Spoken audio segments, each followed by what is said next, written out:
Järva maakonna teenete märk. Järvamaa vapimärgiga autasustatakse isikuid Järva maakonnale osutatud eriliste teenete ja väljapaistvate saavutuste tunnustamiseks. Türi vallas on palju neid inimesi, kelle jaoks Kaarel Aluoja nimi pikka tutvustust ei vaja. Tema kohta on raske öelda, on ta looduse, kooli või kirjamees, bioloog, ajaloolane või kodu-uurija. Temas on seda kõike. Kaarlit teatakse mitte ainult Türil, vaid tervel Järvamaal ja vabariigiski laiemalt kui meest, kes on oluliselt panustanud ühe kandi ajaloo säilimisse. Kaarel Aluoja on koostanud, otsinud autoreid, ise artikleid kirjutanud ja sidunud ühtseks 9 ligi 200 leheküljelist raamatut. Raamatusarja Türi, kilde kihelkonna ja linna arengust esimene raamat ilmus 1996. aastal, 9. raamat 2023. aastal. Kaarel on üle 18 aasta toimetanud Laupa kooli direktorina. Koolile on antud Kauni kooli auhind ja president Kersti Kaljulaid andis 2020. aastal Laupa koolile ka rohelise lipumärgise, mis tähendab, et Laupa kool tähtsustab keskkonda ja selle heaolu. Kaarel on loodusgiid ja matkajuht. Loodus, raba, ratta ja linnaretki teeb ta praegugi. Kaarel on lühikest aega olnud ka Järva Teataja peatoimetaja. Ta on vallavolikogu liige, juhtinud pikalt seltsitegevuse ja maaelukomisjoni. 2023. aasta Järvamaa vapimärgi kavaler Kaarel Aluoja.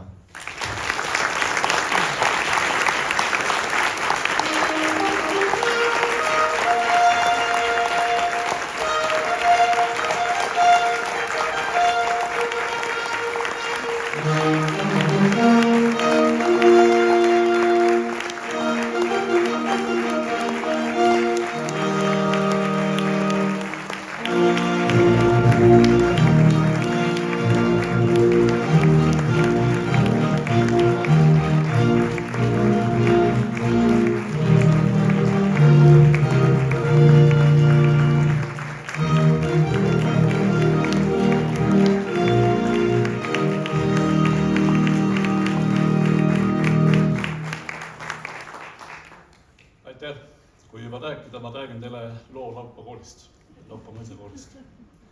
See oli 2010 oktoober, kui lõpuks sai Laupa koolihoone renoveeritud, nii nagu me teda täna teame ja näeme. Ja kui siis 2,5 aastat kestnud remonditööd lõpuks valmis said, siis me kutsusime remonditööde pidulikule peole, selle sündmusele kutsusime ka Laupa mõisniku Otto Ivan Taube 2 lapselast. Viimased 2, kes veel elus. Alexa on Taube Münchenist, kes oli tol aastal 75 aastat vana, ja Monika Teinvan Plotnitsi Bremenist, kes oli siis 70 aastat vana. Ja kui nemad siis sõna said, nad on hästi mõnusa huumorimeelega eluterved naisterahvad, kui nad sõna said, siis nad arutasid seal, et huvitav küll, et oli siis vaja vanaisal Otto Ivanil teha oma perele nii suur elumaja, et oleks võinud ju kohe koolimaja ehitada.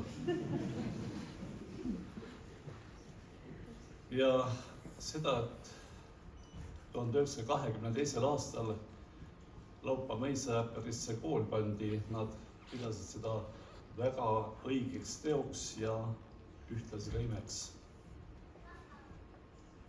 Ja Laupa kool on ka täna 102 aastat hiljem ongi ime.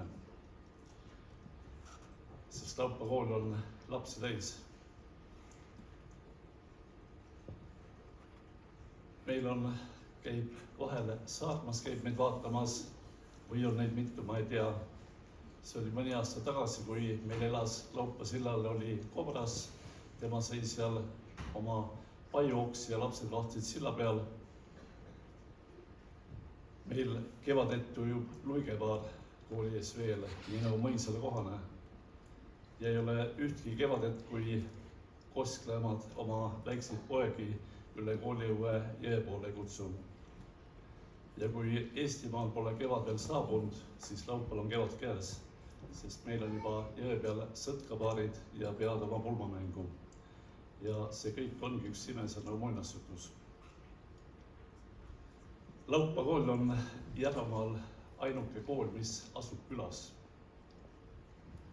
Paide ja Türi suurtest koolidest ma ei räägigi, aga ükskõik millise teise Järvamaa kooli me võtame, on see Imavere, on see Koigi, on see Algu või Väätsa või Käru või Kabala või Oisus.